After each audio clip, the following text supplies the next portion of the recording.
ഓം നമോ നാരായണായ. ഹരിപ്രിയ അസ്ട്രോവിഷൻ ചാനലിലേക്ക് എല്ലാവർക്കും സ്വാഗതം. ആദ്യമായിട്ടാണ് നമ്മുടെ വീഡിയോ കാണുന്നതെങ്കിൽ സബ്സ്ക്രൈബ് ചെയ്യുവാനും ഷെയർ ചെയ്യുവാനും മറക്കരുത്. കൂടാതെ ജാതക സംബന്ധമായിട്ട് എന്തെങ്കിലും സംശയം തോന്നുന്ന പക്ഷം എൻ്റെ ഈ വാട്സപ്പ് നമ്പറിൽ ബന്ധപ്പെട്ടോളൂ. ഞാനിവിടെ പറയുന്നത് ആയില്യം നക്ഷത്രത്തിൽ ജനിച്ചവരുടെ ഫെബ്രുവരി മാസത്തെ ഗുണദോഷ ഫലങ്ങളെക്കുറിച്ചാണ്.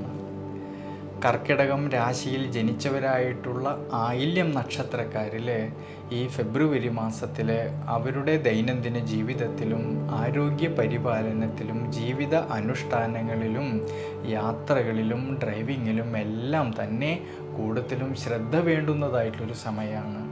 ചില സമയങ്ങളിൽ മനസ്സിന് ക്ഷീണാവസ്ഥ തോന്നുമെങ്കിലും എന്തൊക്കെ പ്രതിസന്ധികളും തടസ്സങ്ങളും വന്നാലും ബുദ്ധിബലത്തോടു കൂടിയിട്ടും ഈശ്വരാനുഗ്രഹത്തോടും കൂടിയിട്ടും മുന്നോട്ട് പോകേണ്ടുന്നതായിട്ടുള്ളൊരു സമയം കൂടിയാണ് ഈ ഫെബ്രുവരി മാസത്തിൽ.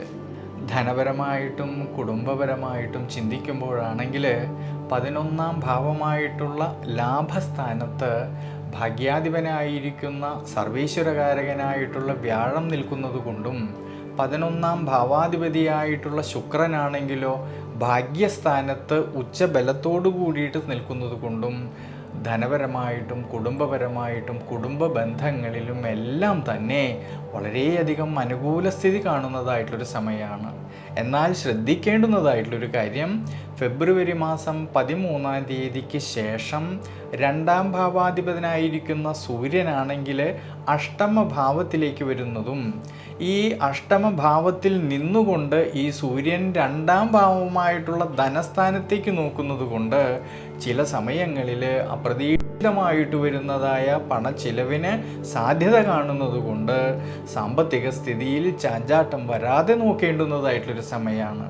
അതുകൊണ്ട് അനാവശ്യമായിട്ട് വരുന്നതായ പാഴ്ചിലവുകളെ കഴിവതും ഒഴിവാക്കി മുന്നോട്ട് പോകുന്നത് വളരെ ഉചിതമായിട്ട് കാണുന്നുണ്ട് ഈ ഫെബ്രുവരി മാസത്തിൽ.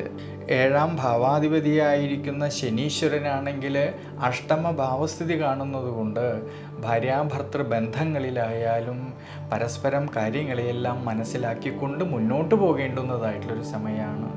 അഭിപ്രായ ഭിന്നതകളോ തർക്കങ്ങളോ വിഷമാവസ്ഥകളോ വരാതെ നോക്കേണ്ടുന്നതായിട്ടൊരു സമയം കൂടിയാണ് ഈ ഫെബ്രുവരി മാസത്തിൽ.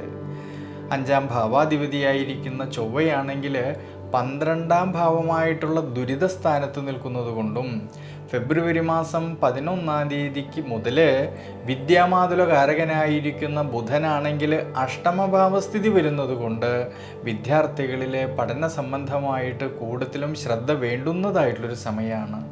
അതുകൊണ്ട് കഠിനാധ്വാനം ചെയ്ത് പഠിക്കുന്ന കാര്യങ്ങളിലേക്ക് കൂടുതലായിട്ടും ശ്രദ്ധ വേണ്ടുന്നതായിട്ടുള്ളൊരു സമയമാണ് ഈ ഫെബ്രുവരി മാസത്തിൽ. പ്രത്യേകിച്ച് തൊഴിൽ മേഖലകളിലായാലും കർമ്മ മേഖലകളിലായാലും സമ്മർദ്ദങ്ങൾ വരാതെ നോക്കുന്നത് വളരെ നല്ലതാണ്. കർമാധിപതിയായിരിക്കുന്ന ചൊവ്വയാണെങ്കിൽ 12ാം ഭാവമായിട്ടുള്ള ദുരിതസ്ഥാനത്ത് നിൽക്കുന്നത് കൊണ്ടും നിവൃത്തിനാഥനായിരിക്കുന്ന ശനീശ്വരനാണെങ്കിൽ അഷ്ടമഭാവത്തിൽ നിന്നുകൊണ്ട് കർമ്മസ്ഥാനത്തേക്ക് ഈ ശനീശ്വരൻ്റെ ദൃഷ്ടി വരുന്നത് കൊണ്ട് സ്വയം തൊഴിൽ ചെയ്യുന്നവരിലും ബിസിനസ് മേഖലകളിൽ പ്രവർത്തിക്കുന്നവരിലും ഔദ്യോഗിക മേഖലകളിൽ പ്രവർത്തിക്കുന്നവരിലും കർമ്മസംബന്ധമായിട്ട് ശ്രദ്ധയും കൂടുതലായിട്ടുള്ള ജാഗ്രതയും വേണ്ടുന്നതായിട്ടൊരു സമയമാണ്.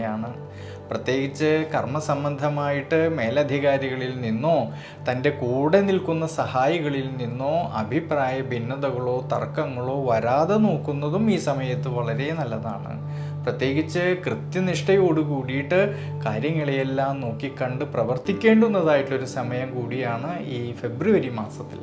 അതുകൊണ്ട് ആയില്യം നക്ഷത്രക്കാർ ഈ സമയത്ത് നവഗ്രഹ ക്ഷേത്രത്തിലെ ശനീശ്വര പ്രീതികരമായിട്ട് നീരാഞ്ജനം ചെയ്യുന്നതും നെയ്വിളക്ക് വെച്ച് പ്രാർത്ഥിക്കുന്നതും വളരെ വളരെ ഗുണം ചെയ്യുന്നതായിട്ട് കാണുന്നുണ്ട്.